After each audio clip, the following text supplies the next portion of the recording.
창조적인 미래를 만드는 지식 강연 상상하라 이매진. 네,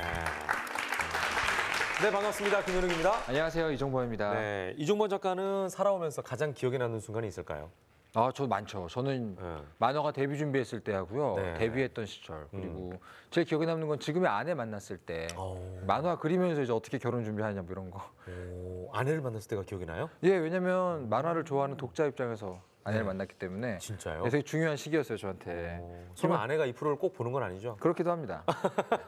중요해요. 아내에게 점수 딸 멘트만 하는구만요. 중요한 얘기를 해야 되죠. 그러니까. 김현욱 아나운서님은 어떠세요? 저도 뭐 여러 가지 순간들이 있어요. 누구나 다 소중한 순간들이 있을 거예요. 저 네. 같은 경우는 대학을 재수해서 갔거든요. 진짜. 네, 그러니까 합격했을 때 그 순간, 뭐 이런 그렇군요. 순간들이 이제 막 그 주마등처럼 스쳐 지나는 거 있잖아요. 네네. 그다음에 아나운서 합격했다고 통지를 받은 날, 맞네요. 뭐 이런 날들. 쭉 그다음에 뭐 예를 들면 군대에 가가지고 첫 발령 받았을 때. 많네요, 굉장히. 네. 엄청 많죠, 사람마다. 네. 예. 그런 것들이 다 쌓여서 지금의 김현욱 아나운서를 만든 거잖아요. 그러니까요. 예. 그런 게 다 쌓여서 지금의 이종범 작가를 만든 거 아니에요? 그렇죠. 그러니까 뭔가 과거의 기억 없이 어떤 과정 없이 현재의 나는 없는 것 같아요. 맞아요. 그래서 우리가 소중한 순간을 황금과 같은 시간이라고 표현하지 않습니까? 그렇네요. 그리고 생명과 관련된 소중한 시간을 우리가 또 골든타임이라고 하잖아요. 그렇죠. 예, 그래서 오늘은 이 골든타임에 관한 이야기를 좀 나눠볼까 합니다. 기대되네요. 자, 오늘의 주인공 두 분을 박수로 환영해 주시기 바랍니다. 어서 오십시오. 어디죠?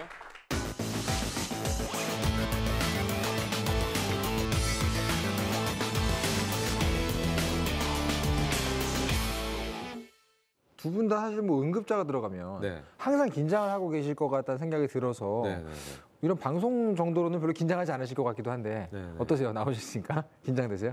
글쎄요. 근데 이제 환자를 볼 때는 뭐 판단하는데 바로 즉각적으로 판단을 하고 또 행동을 해야 되기 때문에 뭐 긴장 같은 거를 생각할 그런 여유는 별로 없는 것 같습니다. 그렇죠. 이 교수님은 어떠세요?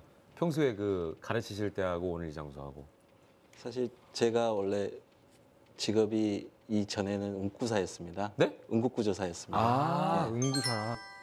우리 문 교수님께서 말씀하셨지만은 현장에서 이러한 정말 이런 아찔한 사고들이 많잖아요. 네네. 그런 상황에 대비해서 항상 이러한 심장이 쿵쿵 뛴다 할까요? 네네. 그러한 느낌입니다. 그러시군요. 두 분이 약간 닮으신 것 같아요. 약간 평소에 아세요? 처음 뵀습니다. 처음 뵀어요? 되게 어색하고 좋아요. 그러니까 아니 이상하게 오늘 두 분이 약간 느낌이 비슷하세요. 네, 나오시면 완전 반대 성향의 분들도 계신데. 기분 나쁘지 않으세요? 이 사전에 인사는 하셨죠? 예, 그렇습니다. 네, 우리가 저 이런 건 잘 안 시키는데 두 분 악수 한번 하시죠. 이런 거 시키고 그러세요. 굉장히 느낌이 되게 비슷해요, 두 분이. 말씀하신 비슷한 과라서 아마 그러신가 봐요. 비슷한 일을 하시는 분들은 약간 그러니까. 닮는 게 있는 것 같아요. 네. 자, 오늘의 주제를 먼저 한번 그러면 살펴보도록 하겠습니다. 주제 보여주세요. 사람을 살리는 시간. 골든타임. 골든타임. 제가 언급했던 단어였는데 그렇죠. 골든타임이 오늘의 주제입니다. 얼마나 중요하면 골든타임이라고 했을까요? 사실 골든이라는 단어가 가장 중요할 때 쓰이고 가장 가치 있는 어떤 상을 줄 때도 쓰는 단어잖아요. 그렇죠. 그죠? 골든타임. 어떤 시간을 말하는 거죠? 이효철 교수님이 좀 소개해 주시죠. 저희 저가 골든타임은 골든타임제라고 있는데요. 네. 화재 발생 시에 현장에 5분 이내에 출동해서 네. 화재를 진압해야 되고요. 그다음에 심정지 역시 예. 4분에서 5분 이내에 적절한 응급 조치를 받지 않으면은 아마 환자에게 아주 해로운 상황들이 발생을 합니다. 그런 상황들을 목표로 가지고 하는 게 골든타이밍입니다. 사실 뭐 드라마로 나왔었던 단어일 정도로 네. 사람들이 그 단어 자체는 이제 익숙해졌을 것 같기도 한데 그렇죠. 정말로 어떤 걸 의미하는지에 대해서 잘 모르는 분들이 많을 거예요. 아마 오늘 되게 좋은 기회가 됐으면 좋겠어요. 그러니까요. 예, 그래서 일단 문성우 교수님께 저희가 강의를 좀 부탁드리겠습니다. 어떤 내용인가요? 첫 번째는. 첫 번째는 이 생과사의 경계, 이 심정지에서 또 황금시간 골든타임 4분 이런 제목으로 말씀드리겠습니다. 알겠습니다. 자, 박수 부탁드리겠습니다.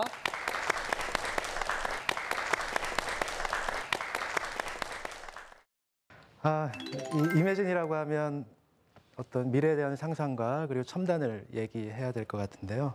저는 우선 과거의 안타까운 사진 한 장으로부터 시작을 하겠습니다. 이게 아시는 분 많이 계실 것 같은데 2000년도 잠실 야구장입니다. 임수혁 선수가 2루에서 갑자기 심장마비를 일으켜서 쓰러졌죠. 이 주변에 동료들이 많이 모여서 이 도움을 주려고 노력하고 있지만 제대로 된 심폐소생술이 전혀 제공되지 못했습니다. 그 이후에 이제 선수는 심한 뇌 손상의 후유증에 시달리다가 결국 사망을 하게 되었죠. 아마도 요즘 이런 일이 잠실 야구장에서 또 발생을 한다면 똑같이 이런 안타까운 상황으로 전개되지는 않을 거라고 저는 확신을 합니다. 하지만 아직도 우리 주변에는 우리 가정에서 또는 직장에서 길거리와 같은 공공장소에서 이런 안타까운 상황들은 자주 발생을 하고 또 실제로 제가 응급실에서 자주 경험을 하곤 합니다. 다시 잠실 야구장입니다. 관중이 다 들어차면 28,000명 정도 수용 가능하다고 합니다. 그럼 이 28,000명이라는 숫자가 저희 우리나라에서 1년간 발생하는 심정지 환자의 대략적인 숫자입니다.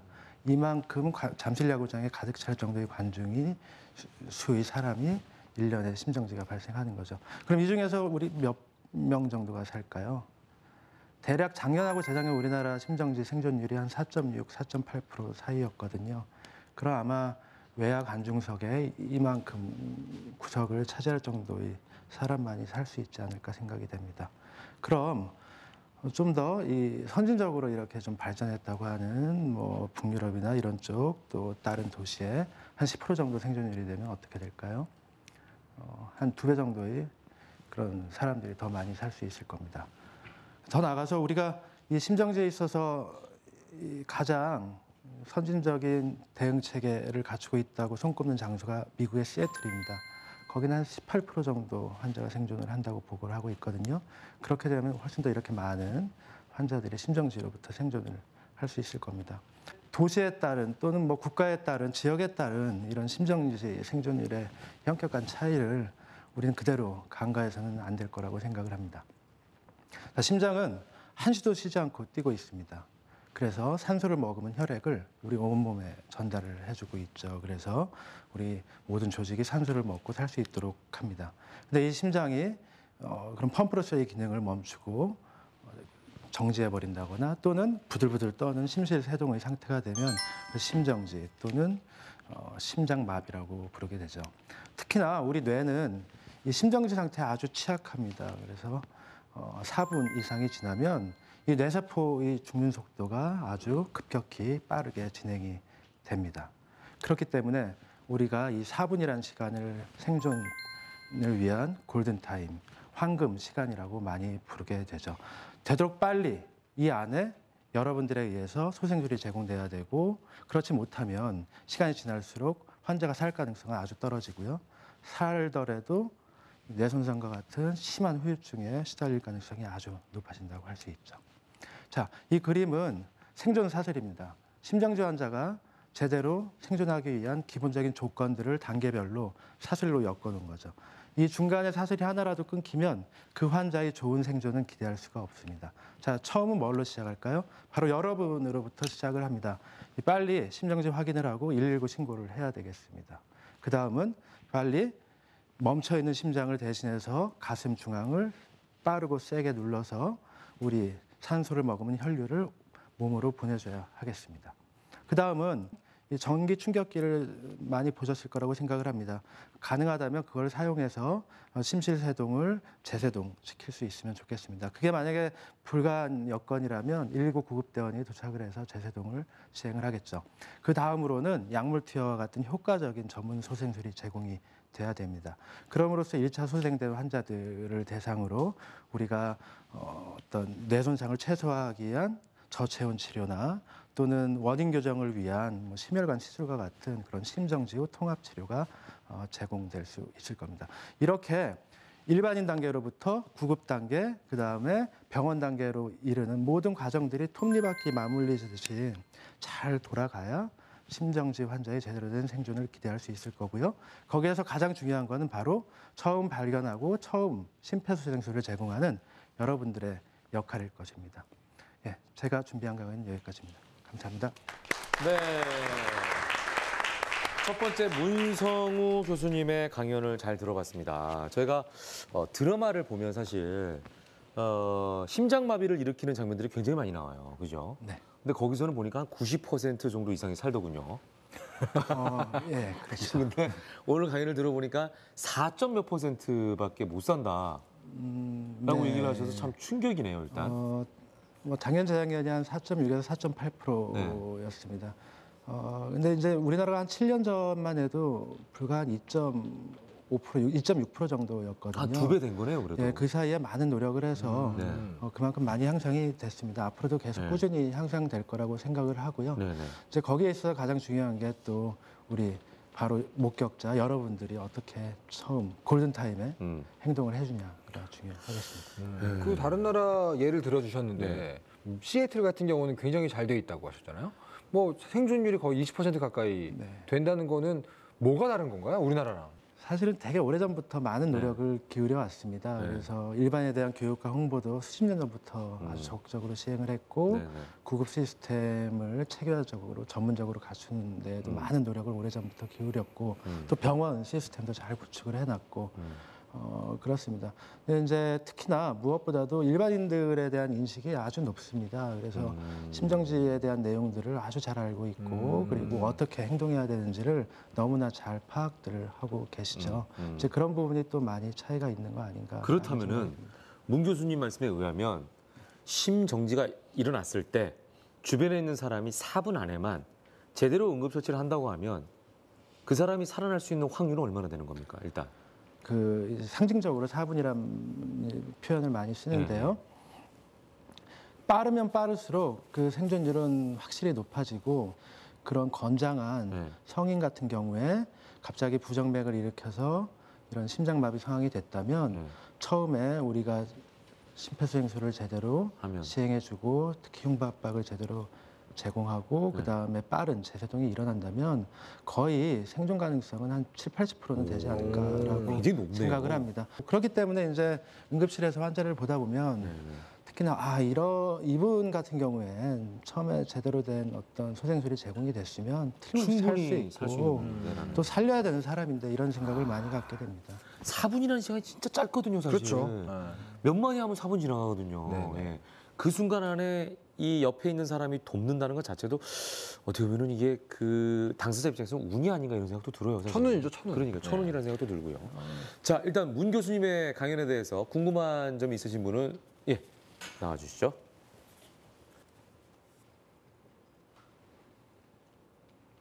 자, 어디서 오신 누구시죠? 네, 홍익대학교 대학원생 이다혜입니다. 이다혜 씨. 네. 네. 저 질문이 있는데요. 골든 타임에 하지 말아야 할 행동이 있는지 궁금합니다.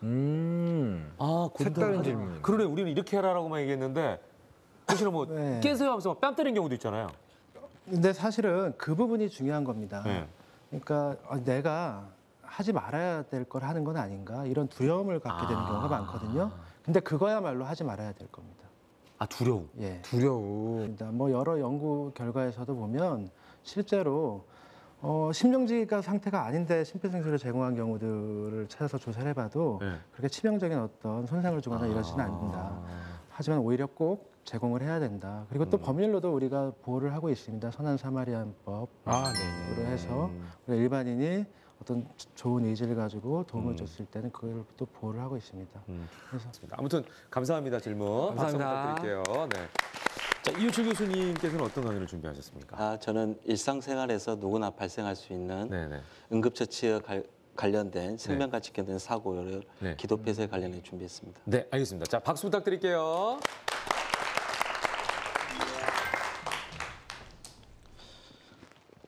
뉴스에 보도되는 이러한 사건이 있었습니다. 김밥집이었는데 한 초등학생이 김밥을 먹다가 목에 김밥이 걸렸습니다. 그걸 보고 주인이 긴급박 상황에서도 적절하게 응급처치를 수행해서 한 아이의 생명을 구해냈었습니다. 그 방법이 하임리법이라고 하는데요. 즉 다시 말하자면 복부 밀어내기법이라고 합니다. 이 기도폐소는 우리 흔히 많이 발생을 하는데요. 한국 소비자 연구 결과에 보면 가장 많이 발생하는 게 안전사고 중에 추락, 미끄러짐, 그 다음으로 이물질에 의한 기도폐쇄가 빈번하게 발생을 했습니다. 특히 10세 미만에 가장 많이 발생을 했고요. 다양한 연령층에서 발생을 하였습니다. 기도폐쇄는 특히 종류가 두 가지가 있습니다. 부분적인 기도폐쇄와 안전기도폐쇄로 두 가지로 나눠집니다. 부분적인 기도폐쇄는 환자가 의식이 있습니다. 의식이 있는 경우에는 환자에게 기침을 유도해서 실제적으로 이물질을 스스로 제거할 수 있는 방법이 되겠고요. 안전기도폐쇄는 환자가 호흡곤란이나 피부색이나 입안이나 이러한 창백해지거나 회색성으로 변하게 됩니다. 이러한 징조가 보이게 되면은 먼저 환자 앞에 목에 뭐가 걸렸나요? 물어봅니다. 그러면 환자는 이러한 V자 사인을 하고 계실 겁니다. 이런 사인을 보게 되면은 환자의 등 뒤에 돌아서서 환자의 허리를 감싸서 먼저 배꼽의 위치를 정확하게 찾아야 됩니다. 그 다음에 검상돌기가 있는데요. 이런 검상돌기 중앙에 엄지손가락을 대고 반대편에 손을 감싸서 복부를 밀어서 2로 당기는 45도 방향으로 하는 방법이 되겠습니다. 특별한 경우가 있습니다. 특별한 경우에는 임산부나 비만인 환자가 되겠죠.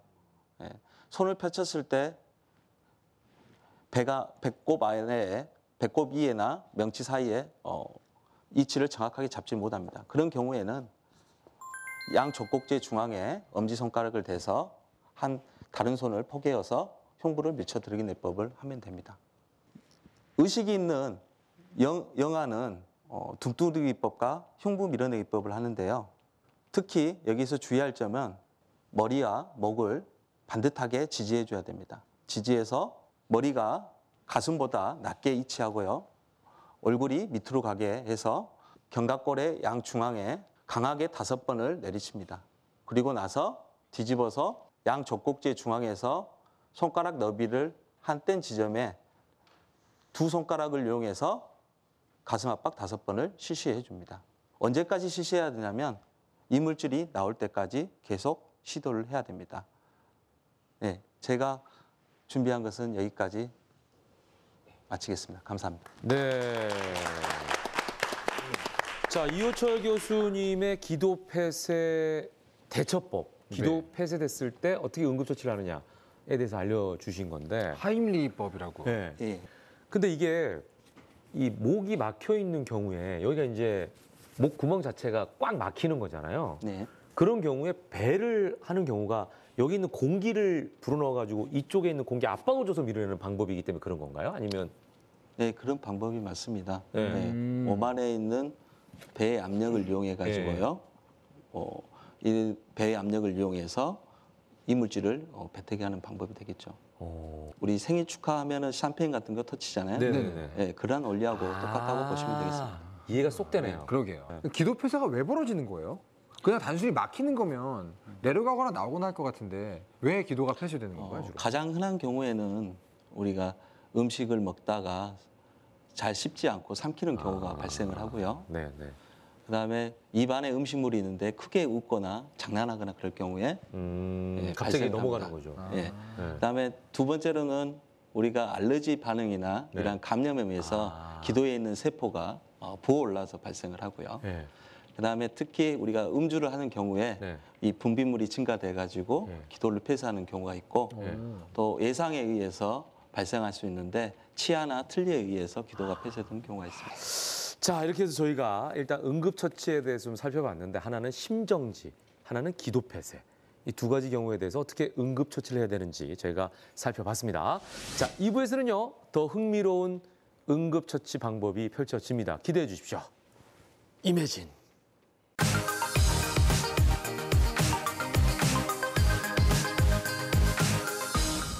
창조적인 미래를 만드는 지식강연 임혜진 여러분께서 함께하고 있습니다. 정말 살아가다 보면은 우리가 위급한 상황이나 또 긴박한 상황을 겪게 되죠. 그런 상황에서 어떻게 대처하는지 사람의 생명과 관련된 이야기를 지금 하고 있습니다. 네. 자, 이번 주제를 먼저 살펴보겠습니다. 주제 보여주시죠. 응급 의료 시스템을 구축하라. 이게 이제 주제네요. 자, 이런 주제가 나왔다는 거는 지금 구축이 안 돼 있다는 얘기인가요? 아닙니다. 최근에 응급의료는 아주 비약적인 발전을 해서 네. 뭐 구급 서비스도 많이 발전을 했고요. 네네. 또 기본적으로 응급의료 센터들의 어떤 자원도 풍부해지고 역할도 아주 충실해지고 그러고 있습니다. 네네. 하지만 이제 좀 더 한 걸음 나아가서 뭐 질적인 도약을 통해서 중증 응급질환에 대한 그런 국민들을 안전하게 보호하기 위해서는 계속 발전이 있어야 된다는 의미로 또 통합적인 시스템이 필요하다는 의미로 그렇게 얘기할 수 있겠습니다. 응급의료 시스템이 아무리 구축이 잘 돼 있어도 네. 결국은 병원에서 나를 구하러 오는 사이에 시간이 항상 걸리잖아요. 그렇다면 사실 가장 옆에 있는 사람, 이를테면 가족 중에 한두 명 정도가 배워두는 건 정말 중요하겠네요. 응급처치를 배워두는 것도 중요하고요. 네. 그리고 또 하나는 이게 내가 응급 상황인지 아닌지 이런 걸 아는 게 더 중요합니다. 그게 어렵네요. 그러니까 실제로는 아주 많은 시간을 그 병원 전에 허비를 하거든요. 내가 병원에 가야 되나 말아야 되나. 망설이기. 예. 예. 근데 이제 실제로는 빨리 가서 또 모든 질환의 골든 타임이 또 있으니까요. 특히나 뭐 뇌졸중, 뭐 심근경색 같은 경우에 네. 그렇게 이제 그 병원 방문하기 전의 시간을 최소화시키는 게 중요하겠죠. 이런 상황에서 이제 생각되는 게 우리 가족 중에 의사가 있으면 얼마나 좋을까? 그러니까요. 의학적인 지식을 좀 갖고 있는 사람이 얼마나 좋을까? 네. 이런 생각을 좀 하게 됩니다. 그렇지만 없더라도 이런 강연을 통해서 그런 어떤 정보를 좀 가지고 있다면 남보다는 좀 더 유연하게 대처할 수 있지 않을까? 이런 생각은 드네요.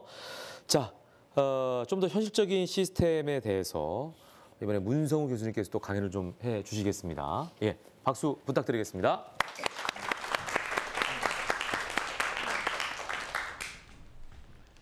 네, 저는 이 사회적 안전망으로서 응급의료 시스템이라는 주제하에 말씀을 드려보겠습니다. 여러분들 응급의료의 특성이 무엇일까요? 또 응급의료는 어떤 특징을 가지고 있고 어떤 부분을 담보해야 될까요? 이제 상황을 예를 들어보겠습니다.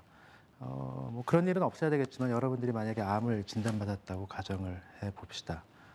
아마도 어느 병원에 어느 의사를 내가 찾아가야 되나 그렇게 고민을 하게 되겠죠. 그리고 아마도 뭐 인터넷이나 주변 지인을 통해서 정보를 얻으려고 노력을 할 겁니다. 다시 말씀드리면 어떤 선택을 위한 시간이 어느 정도는 주어져 있다라고 얘기를 할 수 있죠. 하지만 마찬가지로 이런 일이 없어야 되지만 여러분들이 뭐 심한 교통사고를 당했다고 가정을 해봅시다. 그러면 뭐 생각할 겨를이 없습니다. 근처에 있는 적절한 응급의료 센터를 바로 방문을 해야 되겠죠. 바람직하게는 아마 119 구급 서비스를 이용을 하게 될 겁니다. 다시 말하면 이런 중증 응급 질환 또는 상태로부터 국민들의 어떤 안전을 보호하기 위한, 국민들을 보호하기 위한 사회적인 안전망으로서 응급의료 시스템은 필요하다라고 얘기를 할 수 있겠습니다. 환자 두 분의 예를 들어보겠습니다. 첫 번째 환자는 60대 중반의 남성입니다.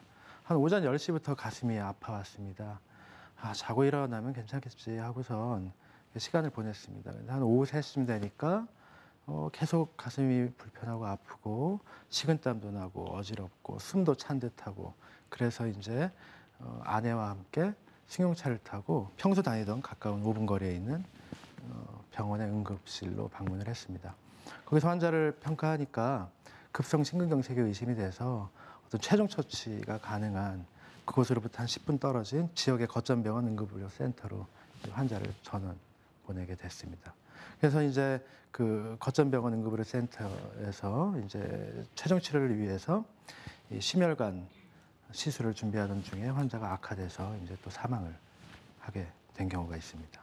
또 다른 예를 들어보겠습니다. 시작은 똑같습니다. 60대 중반의 남성이고 오전 10시부터 흉통이 발생했습니다. 그런데 그 환자는 기억해냈습니다.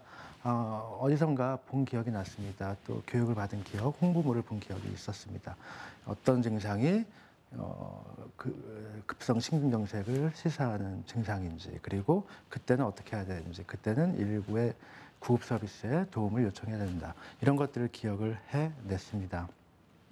그래서 119에 신고를 하고 도움을 요청하고 한 5분 뒤 119 구급대원이 도착을 해서 환자를 평가했더니 환자가 이제 급성 심근경색이 강하게 의심이 됐습니다. 그래서 환자를 이송을 하는데 근처에 가까운 병원이 있지만 이 중증 응급 상태이기 때문에 어떤 최종 처치가 가능한 지역의 거점병 한 10분 정도 더 떨어진 그쪽 병원으로 이송을 했습니다. 거기서 빠른 시간 안에 처치를 받고 안정화돼서 3일 뒤에 퇴원을 할 수 있었죠. 자, 시작은 이렇게 똑같은 상황이었습니다. 하지만 이렇게 엄청난 결과의 차이를 가져오는 건 뭘까요? 그리고 여기서 우리가 생각해 봐야 될 건 무엇이 있을까요? 첫 번째로는 우리 일반인 대중들에 대한 교육과 홍보입니다. 어떠한 증상이 응급 상황인지, 어떤 경우에 내가 빨리 의료기관을 방문하고 119에 연락을 해서 도움을 요청해야 되는지 그런 것들을 알아야 됩니다. 뇌졸중일 때 뭐 손이 마비되고 말이 어눌해지고 이런 것들을 그냥 넘겨서는 안 되고 바로 의료기관을 방문을 해서 빠른 시간 안에 최종 처치를 받을 수 있도록 그렇게 대중 교육과 홍보가 돼야 됩니다. 실제로 그 많은 상황에서 가장 오랜 시간을 허비하는 단계가 병원 가기 전에, 증상 시작부터 병원 가기 전까지의 단계입니다. 그다음 두 번째로는 구급 서비스입니다. 이 전문적인 구급 서비스 시스템이 구축되고 구급대원이 현장에 도착해서 환자에 대한 평가를 제대로 하고 또 이 적절한 현장 이송 중 처치를 할 수 있어야 되겠습니다. 그리고 평가에 따른 중증도를 평가를 해서 이 환자를 중증 치료를 할 병원으로 이송을 할지 단지 이 경증 환자를 보고 처치할 수 있는 그런 기관으로 이송할지 그런 것들을 판단을 할 수 있어야 됩니다. 그리고 세 번째로는 응급의료기관입니다. 응급의료기관이 적절히 분포해서 지역의 거점병원이 적절히 분포해서 최종 처치를 잘 제공해 줄 수 있어야 되고요. 경우에 따라서는 지역에 따라서는 이렇게 최종 처치 기관이 분포할 수 없는 곳도 있을 겁니다. 그런 곳에서는 1차 응급의료기관이 적절하게 분포를 해서 환자를 1차적으로 안정화시키는 응급처치를 하고 최종 처치 병원으로 전환시킬 수 있는 그런 시스템이 마련이 돼야 할 겁니다. 이렇듯이 일반인에 대한 교육과 홍보, 구급 서비스의 전문화, 그 다음에 병원 시스템의 구축, 이러한 통합적으로 전체 시스템을 아우르는 응급의료 시스템이 구축됨으로써 어떤 우리 국민들의 중증 응급 상황으로부터의 안전을 보호할 수 있는 그런 체계를 구축할 수 있겠습니다. 네, 제가 준비한 강의는 여기까지입니다. 감사합니다. 네. 일단 처음에 일어나는 좀 징조라고 할까요? 증상 이런 걸 좀 잘 주의 있게 살펴봐라. 이 말씀이 사실은 제일 중요한 것 같아요. 근데 이게 골든타임이라는 걸 넘기게 되면 정말 의심이 가는데도 불구하고 좀 고집스럽다고 할까요? 그런 분들 계신 것 같아요, 그죠? 그렇죠. 이제 뭐 오전에 식사하시다가 숟가락을 떨어뜨린 할아버지가 괜찮겠거니 하고 그러니까요. 아들 올 때까지 기다리시고 뭐 이런 분들도 많이 있고 이제 실제로는 뭐 이제 그런 뇌졸중과 같은 허혈성 뇌졸중과 같은 경우에는 증상 시작 후에 한 3시간 이내, 길게 잡으면 한 4시간 반 이내 어떤 혈전 용어제 같은 치료를 투여를 해야 되거든요. 그런 재관료 치료를 받아야 되는데 그런 시간을 너무 많습니다. 너무 많이 놓칩니다. 이미 뭐 전날 밤부터 시작됐다거나 오전부터 시작됐는데 저녁에 오신다거나 이런 경우들이 너무 많습니다. 즉 그런 부분에 대한 어떤 대중들의 대한 홍보와 교육이 꼭 필요한 부분이라고 생각합니다. 그러면은 그건 좀 알려주세요. 저희가 흔히 뭐 여러 가지 질병들이 있겠지만 그래도 놓쳐서는 안 될 게 아까 말씀하신 예를 들어 심정지, 좀 전에 말씀하신 뭐 뇌졸중 이런 거 있잖아요. 그런 거 또 그런 비슷한 게 뭐가 있을까요? 또 대표적으로 삼을 수 있는 게 급성 심근경색이 되겠습니다. 급성 심근경색. 네. 그러니까 심혈관이 막히면서 어떤 이 심장 근육에 산소 공급, 혈액 공급이 안 되는 상태죠. 그럼 그런 경우들 우리가 좀 알 수 있는 게 뭐 있을까요? 옆에 있는 사람이 이거 좀 위험하다 이렇게 느낄 수 있는 증상들.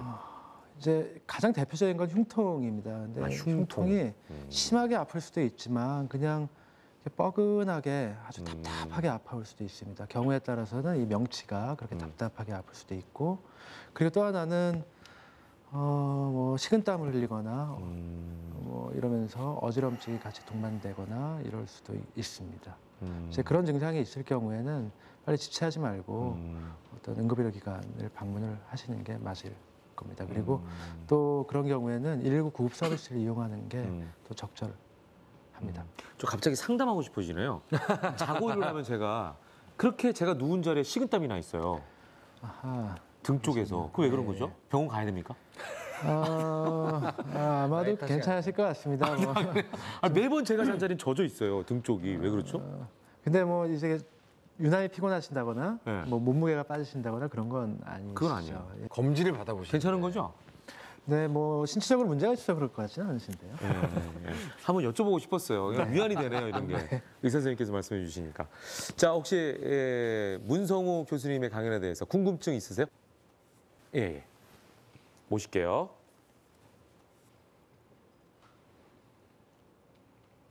네, 본인 소개 좀 부탁드릴게요. 안녕하십니까. 저 성동구에 사는 김성규라 합니다. 네네네. 좀 한 가지 여쭤볼 게 있는데 응급 사항이 생길 때 119 해가지고 하라고 했잖아요. 그런데 나이 많으신 노인분들은 119를 잘 몰라요. 누를지를 모르고 그러면은 뭐 상대 그 응급실이나 이런데 쉽게 알 수 있게 뭐 스위치를 누르거나 아니면 자식하고 어떻게 연결돼 가지고 그러니까 시스템이 그렇게 구축이 돼 있는 게 있는지. 예. 우리가 이제 화장실에 가면 비상 버튼이 있잖아요. 어르신들 있는 곳에는 그렇죠. 그런 것처럼 별도의 시스템이 있냐라는 질문이시네요. 사실 쉽지 않은 문제인데요. 예. 아마도 이렇게 좀 체계적으로 네. 구축이 돼서 널리 대중화 있는 시스템은 아직 없는 걸로 알고 있습니다. 단 이제 여러 시범 사업 형태로 의료기관과 그런 어떤 한 라인을 구축해서 뭐 하는 그런 형태의 이런 것들은 있지만 대중적으로 이렇게 널리 퍼져 있는 건 아닌 것 같고요. 단 아마 또 보건소에서 이렇게 방문 간호하고 뭐 이런 서비스들은 또 있어서 수시로 이제 그런 연세 많으신 분들에 대한 어떤 독거 혼자 계시는 분들에 대한 상태를 체크하고 이런 것들은 있는 걸로 알고 있습니다. 그런 건 어떨까요? 제 생각인데 119를 누르기가 쉽지 않으니까 119를 저장해 놓으시고 핸드폰에 교육을 급한 경우에 1번을 누르셔라. 뭐 이런 거 있잖아요.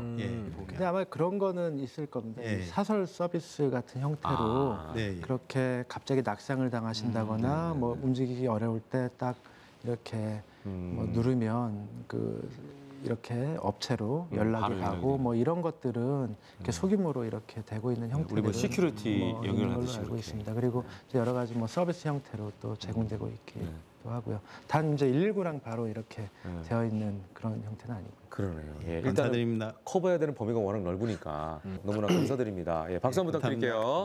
네. 자, 그럼 계속해서 이번에는 이호철 교수님의 마지막 강연을 좀 들어보도록 하겠습니다. 보니까 응급 상황에 대처하는 대중의 자세, 굉장히 중요한 내용이네요. 예, 박수 부탁드리겠습니다.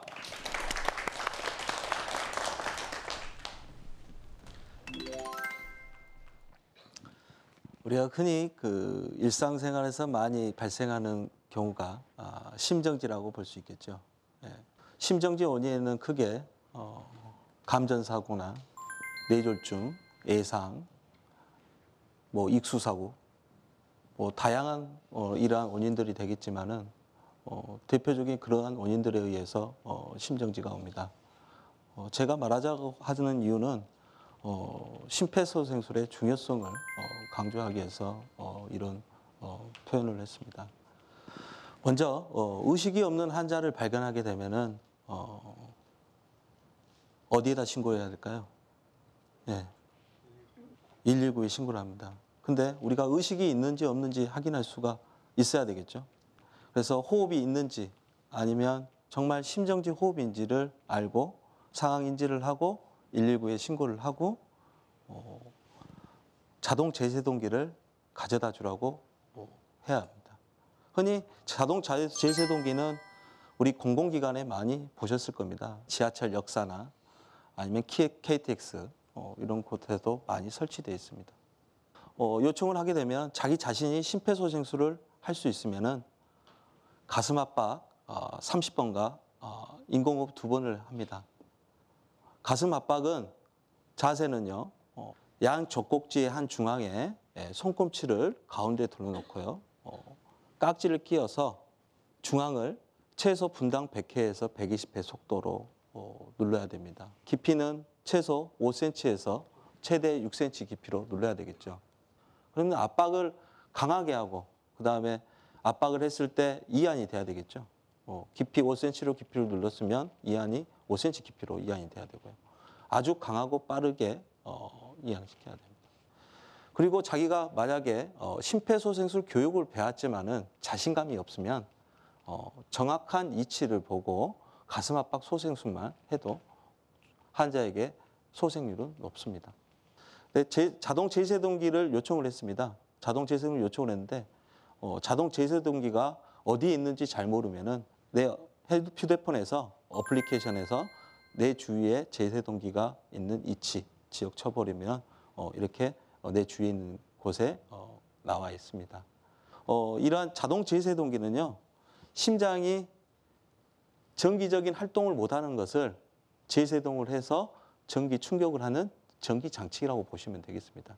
즉 다시 말해서 심장이 리듬이 비정상적이고 펌프질을 안 했을 때 전기 충격을 줘서 리듬을 원래 정상 리듬으로 부활시키고 온몸에 혈액을 공급해주는 이러한 장치가 되겠습니다. 그래서 이 제세동기를 사용할 때는 아주 간단합니다. 이 애가 음성으로 신호를 내보냅니다. 먼저 온 버튼을 누르고요. 온 버튼을 누르면 환자에게 가슴에 패치를 붙입시오. 이런 문구가 나옵니다. 그러면 적절하게 가슴 패치를 붙이는데요. 두 개의 패치를 우측 쇄골 아래, 그 다음에 좌측 왼쪽 흉골에서 좌측 바깥쪽에서 떨어진 갈비뼈 위에다가 붙입니다. 갈비뼈 위에 붙여서 콘서트를 꽂고 리듬을 분석을 합니다. 리듬을 분석을 할 때는 환자에게 물러난 후에 진행돼야 되고요. 그래서 리듬 분석하고 전기 충격을 줘야 한다는 이러한 음성 신호가 될 때는 다시 한번 가슴 압박을 좀 해주는 게 좋습니다. 왜냐하면은 이게 제세동에서 충전하는 시간이 약 10초 이상이 걸리거든요. 그래서 심폐소생협회나 우리 미국 심장소생협회나 이렇게 강조하는 게 뭐냐면 유럽 소생협회에서 가슴 압박의 중단 시간을 최소화시키라고 하는 겁니다. 그래서 10초 이내에 가슴 압박 지점에서 가슴 압박을 해야 한다는 거죠. 그래서 가슴 압박을 하고 그다음에 제세동해야 한다는 이런 음성 신호가 나오면 물러나고 진짜 주위에 사람이 환자에게 접근하지 않는가 보고 제세동을 하고 즉시 심폐소생술을 하면 됩니다. 두 번째는요. 모세의 기적이라고 많이 들어보셨는가 모르겠습니다. 도로를 꽉 메웠던 차량이 하나 둘씩 양옆으로 길을 비켜주기 시작합니다. 결국 아이는 6분 만에 병원에 도착해서 응급처치를 받았고요. 기적적으로 살아났습니다. 소방차 길터주기 요령인데요. 교차로 부근의 경우에는 소방차, 구급차가 지나갔을 때 우측 가장자리로 비켜서는 좋고요. 그다음에 편도 1차선 경우에는 우측으로 비켜넣어서 비켜주면 되겠고요. 2차선인 경우에는 1차선에서 2차선으로 정차를 해서 비켜주면 되겠고 그다음에 3차선의 경우에는 1차선과 3차선으로 비켜줘서 2차선으로 운행할 수 있게끔 통로를 개방해 주는 게 좋습니다. 지금까지 제가 강연한 내용을 마치겠습니다. 감사합니다. 네. 자, 이호철 교수님께서 또 우리가 알아야 될 부분에 대해서 상세하게 설명을 해 주셨습니다. 실제로 이 구급차가 왔을 때 피하는 방향 이런 것들은 저도 굉장히 헷갈린 적이 많은데 네네. 오늘 방송 보신 분들이 많이 좀 주변에 알려주셨으면 좋겠네요. 자, 오늘 그 여러 가지 강연을 들어봤는데 실제로 아까 그 뭐 이론적으로 이렇게 제스처를 좀 취해 주셨잖아요. 직접 우리가 이걸 좀 배워보면 좋을 것 같아요. 그런 시간이 가능할까요? 예, 가능합니다. 네네네. 준비해 오셨습니까? 예, 강주에서 준비해왔습니다. 네. 광주에서부터 지금. 자, 그럼 좀 준비해 주시죠.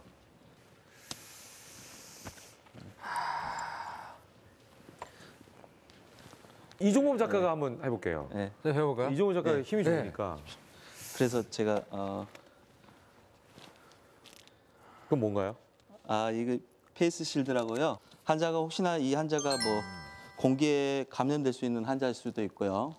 그다음에 뭐 좀 꺼리침하다 그러시면은 이런 것을 사용을 많이 합니다. 예. 그렇군요. 일단 예. 이런 상황이 되면 제일 먼저 네. 이렇게 자, 아까 배운 대로 예, 똑같이. 어깨를 가볍게 들고 여보세요.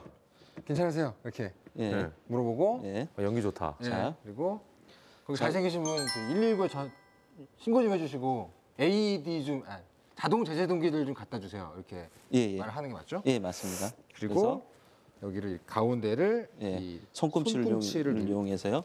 깍지를 끼고. 무릎이 안 좋으신가요? 네. 이렇게요. 네. 아니 옆으로요. 예, 네. 그래서 이렇게 옆으로. 예, 그래서요. 이렇게 해서? 그래서 아니요 팔꿈치는 곧게 피는 게 팔을 좋습니다. 펴야지 힘이 지금 되나요? 이 자세가요 어깨선하고 팔꿈치하고 일직선이 돼야 됩니다. 제 그리고 몸에 무게를 실을 수가 있군요. 예.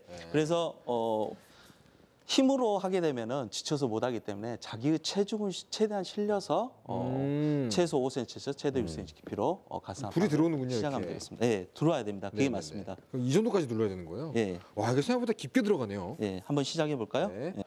하나, 둘, 셋, 넷, 다섯, 여섯, 일곱, 여덟, 아홉, 저 되게 열, 힘들더라고요. 열하나, 열둘, 열세, 열네, 열다섯, 열여섯, 열일곱, 열여덟, 열아홉, 스물, 스물하나, 스물둘, 스물세, 스물네, 스물다섯, 스물여섯, 스물일곱, 스물여덟, 스물아홉, 서른. 그러고 나면 예, 그다음에 인공호흡 하려면은 머리를 뒤로 젖히고요. 팔꿈치 네, 들고 팔꿈치로 해서 머리를 뒤로 젖히고, 젖히십시오. 턱을 들어 올려주고요. 올리고 코를 네, 이렇게 코를 막고요. 막고 코를 완전히 막으셔야 네. 가슴이 올라옵니다. 올라왔어요? 네, 올라왔습니다. 다시 한번. 예, 좋습니다. 다시 가슴 압박. 예, 그래서 30회. 하나, 둘, 셋, 넷, 다섯, 여섯, 일곱, 옆으로 보니까 여덟, 계속 아홉, 그 열, 공기가 올라가는 게 열하나, 보이네요, 뇌로. 열둘, 열세, 열네, 열다섯, 열여섯, 열일곱, 열여덟, 열아홉, 스물, 스물하나, 스물둘, 스물세, 스물네, 스물다섯, 스물여섯, 스물일곱, 스물여덟, 혈액이 스물아홉, 서른. 공급된다. 네, 다시 머리를 뒤로 젖히고요. 턱을 들어주고 코를 막고 엄지척엄지척해서 인공호흡을 2번 해줍니다. 너무 많이 불어넣으시면 안 되고요. 1초에 한 번씩 가슴이 올라올 정도 좋습니다. 네. 네, 아우, 박수 한번 주세요. 생각보다 쉽지 않군요. 네네네. 저 이종범 작가가 현장에 있는 곳이라면 그분은 골든 타임을 놓치지 않으시겠네. 근데 이게 해본 거랑 안 해본 거랑 확실히 많이 다를 것 같아요. 천지 차이. 예. 예. 그 요즘에는 사실 근데 사람들 중에서 이 입에다가 바람 부는 걸 좀 꺼려하시는 분들도 있지 않을까요? 사실 인공호흡보다는 네. 가슴 압박이 더 중요합니다. 중요한가요? 예, 그렇습니다. 심장이 지금 정지 상태에서 네. 우리 심장에 있는 혈액이 온몸으로 네. 내보내주고 네. 온몸으로 내보내진 혈액이 다시 심장으로 돌아야 되기 때문에 네, 네. 아주 가장 그게 더 중요하다고 볼 수가 있겠죠. 갈수록 사실은 이 인공호흡에 대한 중요성이 감소되고 있습니다. 왜냐하면 사실 인공호흡을 저렇게 하라는 것 때문에 약간 오히려 꺼리잖아요, 우리나라 심폐소생술 사람은. 자체가 시도를 안 하게 되는 경향도 많고 그렇군요. 그리고 사실은 가장 중요한 게 흉부 압박이기 때문에 그게 중단되는 시간도 길고 하기 때문에 오히려 일반인들이 소생술을 제공할 때는 아예 흉부 압박만 하라고 요즘은 점점 그렇게 바뀌어가고 있는 추세입니다. 자, 이런 부분들을 좀 기억해야 될 것 같습니다. 그리고 아까 그 하나 궁금한 게요. 제세동기 있잖아요. 예. 그 우리가 왜 그 심정지가 되면 그 의사들이 하는 거 있잖아요. 뭐 몇 줄 해가지고 이렇게 하는 거 있잖아요. 네. 그런 효과가 클리어 그거요. 클리어. 그렇죠. 그거하고 비슷하다고 볼 수 있는데요. 네. 병원에서 하는 것은 패드를 이용해 가지고 젤을 발라 가지고 네. 그 구조자의 몸무게에 네. 한 10에서 12kg 정도의 패드를 힘을 줘 가지고 네. 충격을 주는 거고요. 이것은 그냥 우리가 패치를 이용해 가지고 네. 붙여서 하는 방법입니다. 그러니까 자기가 이제 알아서 그걸 좀 압박을 주는 네. 거죠, 심장에. 자동제세동기가 고안된 이유는 워낙에 이제 부들부들 떠는 이 심실 세동 상태에서 유일한 가장 효과적인 치료법이 제세동인데 그걸 빨리 해야 되는데 빨리 할 방법이 없는 거예요. 그러니까 병원까지 오기엔 늦고. 그렇죠. 그러니까 저걸 딱 열면 바로 일반인들이 있게. 쉽게 하고 리듬도 분석을 기계가 다 알아서 하고 충격 주라 마라 이런 것도 다 그러니까 열면 안내하는 대로만 따라하시면 되거든요. 그러기 때문에 고안이 된 충격기라고 생각합니다. 네네. 사실 오늘 강연은 네. 자칫 잘못하면 그 순간에 생명을 잃을 수도 있고 그렇죠. 조금만 그 순간에 침착하고 본인이 배운 거를 발휘한다면 생명을 살릴 수도 있고 뭐 이런 상황이기 때문에 굉장히 중요한 강연이 아니었나 이런 생각이 듭니다. 그러네요. 오늘 두 분께서는 어떠셨어요? 문 교수님 어떠셨습니까? 예, 아주 중요한 주제를 가지고 네. 또 많은 얘기를 나눌 수 있어서 아주 보람된 시간이었던 것 같고요. 네네. 또 이런 것들이 자꾸 반복되고 또 대중들한테 알려나가고 함으로써 또 이런 응급의료 체계가 건강해지고 또 이 심폐소생술에 대한 인식도 많이 확산되려고 생각을 합니다. 네. 이 교수님 어떠셨습니까? 갈수록 대두되는 게 우리 건강 아닙니까? 네네. 예, 그래서 내 심혈관 질환이나 어떠한 질환들을 갖다가 예방할 수 있는 이러한 계기가 될 수 있을 것 같고요. 그다음에 사회적으로 이런 것들이 붐을 일으켜서 홍보나 이런 효과, 미디어 메시지나 이런 것들이 효과가 돼서 널리 알렸으면 좋겠습니다. 아무튼 오늘 이러한 주제로 네, 했던 게 여러분들 같이 해서 기쁩니다. 감사합니다. 네. 자, 오늘 귀한 시간 내주신 두 분에게 박수 부탁드리겠습니다. 고맙습니다. 감사합니다. 감사합니다. 상상 안내자 이종범의 이매진. 자, 오늘은 또 이게 어떻게 연결이 될까요? 제가 봤던 가장 오래된 이 응급처치의 기록이라고 할까요? 그냥 떠올랐어요. 네, 제가 뭐요? 좋아하는 만화 중에서 네. 히스토리에라는 만화가 있습니다. 네. 그 만화는 알렉산더 대왕의 젊은 시절, 알렉산더 대왕의 서기관이 주인공인 굉장히 재미있는 만화예요. 거기 보면 기원전이거든요. 그런데 그 만화에 실제로 아리스토텔레스가 등장을 해서 물에 빠진 이 알렉산더 대왕의 친구를 소생시키는 그거예요? 장면이 나와요. 아리스토텔레스가. 예. 예. 근데 그 당시가 기원전이었기 때문에 그 대철학자가 시대를 앞서 나가서 실제로 실행했던 그 소생술 때문에 사람들은 그게 마치 마법 같은 거라고 생각을 했어요. 오. 죽은 사람이 살아났기 때문에 그렇죠. 네네네. 그 마법 같았던 일이 사실 지금 저희에게는 상식 중에 하나잖아요. 과거의 그 시절엔 마법 같은 일이지만 지금 네. 저희에겐 상식이죠. 하지만 그 상식 같은 것들을 제대로 못 쓰는 일이 굉장히 많다는 생각을 해요. 네네. 만화가들이 가끔 작업을 할 때 외롭거든요. 그래서 여러 명의 만화가가 각자 자기 집에서 음성 채팅을 하면서 만화를 그린 적이 많이 있어요. 제가 들은 얘기인데 4사람의 동료 만화가가 만화를 그리다가 그중에 한 동료 여성 만화가가 쓰러지신 거예요. 네.